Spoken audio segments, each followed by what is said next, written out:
So let's talk about discovering your voice. Can you tell me about the moment when you knew you were heading in the right direction with your pottery? I know this is the whole point of your pottery, but I still don't know. But it's true. One of the pieces that kind of started me down this entire path was, like I said, the mermaid handled mugs. And now I look at those pieces and I cringe. Truly, I think if I ever revisit those mugs, they are going to have to be like pretty drastically revamped or improved because I'm just not happy with them anymore. But even knowing that, I know that that piece brought me in the right direction because it's opened my mind to all of these other pieces that are now, sort of like riff-offs of that piece, if you will, and I'm ever grateful for it. I think it was still something in the right direction. But I think part of discovering one's voice that is so challenging and is that people are constantly evolving, right? I feel like what's a really accurate and representative of me right now might not be tomorrow or in 6 months or in 6 years, and that's okay. So I don't know if I necessarily have a great answer to this other than, like, finding your voice in art. I think especially when you're selling art is finding this, like, kinda weird, yucky balance of doing something that you love and are passionate about and are really proud of and creating something that sells.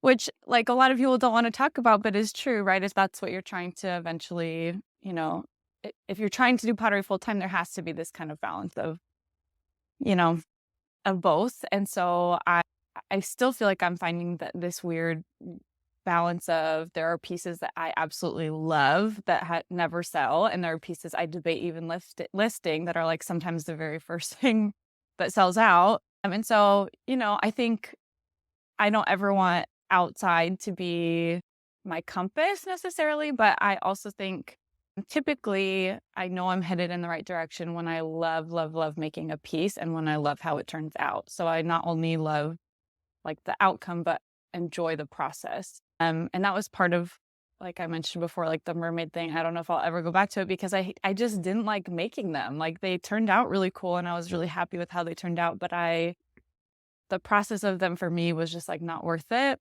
And there's other pieces like the octopus mugs that I'm doing right now is a great example where I love how they turned out, and they were like I it's like therapeutic for me to sit there and make them. I absolutely love, love, love making them. And so, yeah, I think I don't sometimes know if I'm headed in the right direction while I'm doing it until later when I'm reproducing them and I think, "Oh yeah, I really love these," or "I really love doing this."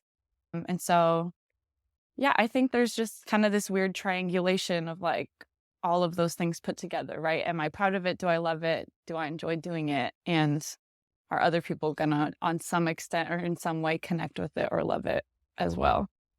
Absolutely agree. Shaping Nation, your pottery will evolve, whether it's from the first time you started making something you thought it was really cool, and 6 months down the road, it may be something different, but your pottery will evolve. And if as long as you keep making what you love to make, then that's what really matters. I love that so Yeah. much.